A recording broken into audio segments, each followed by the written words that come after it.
Bonjour, nous poursuivons notre voyage dans l'apprentissage du machine learning en abordant dans cette présentation la librairie NumPy.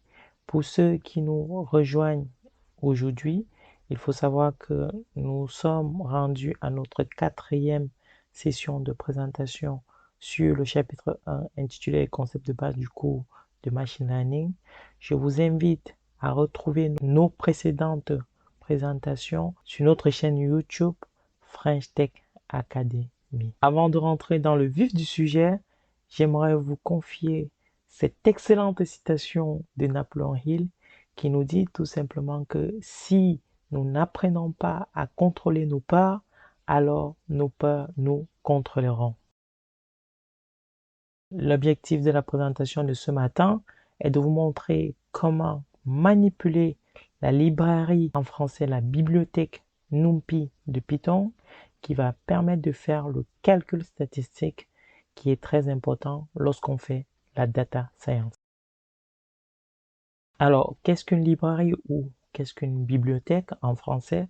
C'est tout simplement un ensemble de fonctions déjà compilées et prêtes à être utilisées. Elles vont donc permettre un gain en temps considérable pour le développeur parce qu'il n'aura plus à développer ces fonctions. En l'occurrence, la librairie NumPy va permettre de calculer assez facilement et assez rapidement la moyenne, la médiane, les percentiles, la variance et les cas types. Pour pouvoir utiliser la librairie ou la bibliothèque NumPy de Python, il va falloir dans un premier temps l'importer grâce à l'instruction import NumPy as np dans votre interface Python, bien évidemment. Une fois son importation terminée, vous pouvez dès à présent vous servir de NumPy pour calculer, comme je l'ai dit, la moyenne, les cas types, la variance et d'autres indicateurs statistiques. Nous avons notre exemple ici à l'écran où on va calculer la moyenne, la médiane, le 25e percentile, le 3e quartile, ainsi que les cas types sans oublier la variance d'une distribution appelée data. Data, c'est tout simplement une liste en Python de nombres qui va de 15 à 34. Bien évidemment, on va donc faire appel à la librairie NumPy et on va directement utiliser les fonctions de cette librairie pour calculer nos indicateurs. Voyons à présent ce que ça donne dans Python. On va ouvrir notre interface Python, comme on l'a dit. On va dans un premier temps rédiger l'instruction qui nous permet d'importer la librairie NumPy. On va donc rédiger import NumPy as np et ensuite on appuie sur Entrée. Par la suite, on va donc entrer notre liste de nombres. En l'occurrence, on avait data. Hein. On va faire data égale à... J'ouvre les crochets et je ferme tout de suite. Hein. Comme ça, c'est fait. Ça, c'est rien. C'est simplement une liste en Python.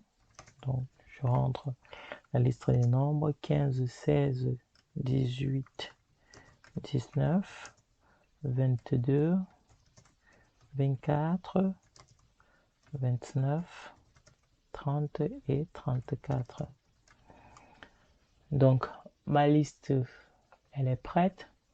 Je peux maintenant, grâce à la librairie NumPy, calculer la moyenne. La moyenne, c'est tout simplement min en anglais. Donc, pour calculer et afficher la moyenne de la distribution qui s'appelle data, on va, comme on l'a vu dans nos précédentes vidéos, utiliser l'instruction print. Ça nous permet d'afficher à l'écran. J'ouvre les doubles quotations, mint, j'écris mint, moyenne, 2 points, je ferme les doubles quotations. Ça, c'est un texte, ça va tout simplement être affiché à l'écran comme un texte. Je mets une virgule Et maintenant, je me sers de la librairie NumPy pour pouvoir calculer la moyenne. Donc, NP, ça signifie NumPy, hein, parce que rappelez-vous, dans la ligne du dessus, on a dit qu'on importait NumPy comme NP. Donc ici, NP, point, on utilise une fonction qui s'appelle min, qui signifie tout simplement moyenne. Min de quoi? Min de la liste data. Je ferme la parenthèse et je ferme la première parenthèse de print. Je appuie sur entrée et je vais trouver ainsi ma moyenne tout simplement qui est égale à 23. Voilà comment calculer la moyenne grâce à NumPy.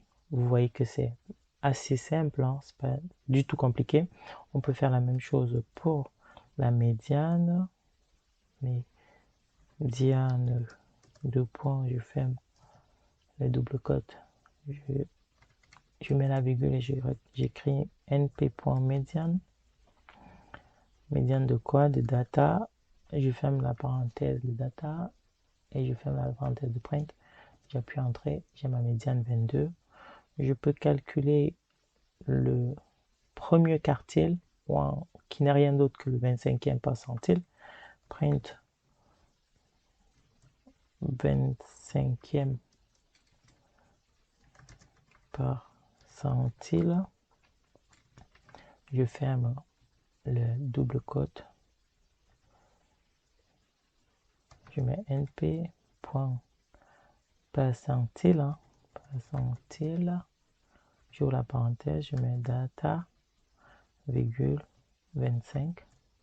Je ferme la parenthèse et je ferme l'autre deuxième parenthèse de print. J'appuie entrée. J'ai tout simplement 18 qui correspond au 25e percentile ou encore au premier quartile. Je peux faire la même chose pour le calcul de la variance. Print variance est deux points,